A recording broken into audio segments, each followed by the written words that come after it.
అగసెకాయలతో మీలో ఎంతమంది కూరలు చేసుకొని తిన్నారో కామెంట్ చేయండి. మా వారికైతే అగసకాయలతో కూర చేసేది భలే వింతగా అనిపించింది. ఎప్పుడు తినలేదంట. ఫస్ట్ టైం ఈరోజు టేస్ట్ చేసినారు. అగసాకు, అగసపూలు యాక్చువల్గా పశువులకు పెడతాంటారు అగసాకు, కానీ లేతగా ఉండే అగసాకు, అగసపూలతో పప్పు కూడా చేస్తారు. చాలా బాగుంటుంది. ఆరోగ్యానికి కూడా చాలా మంచిదన్నమాట.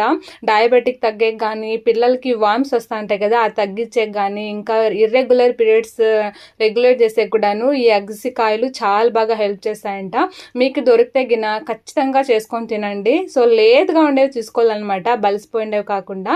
సో దీంట్లోకి అలసందల కాంబినేషన్ చాలా బాగుంటుంది. ఇంకా మా ఇంట్లో ఈరోజు అలసందలు లేకపోతే కందిబ్యాళ్ళు వేసేసి చేసినాను.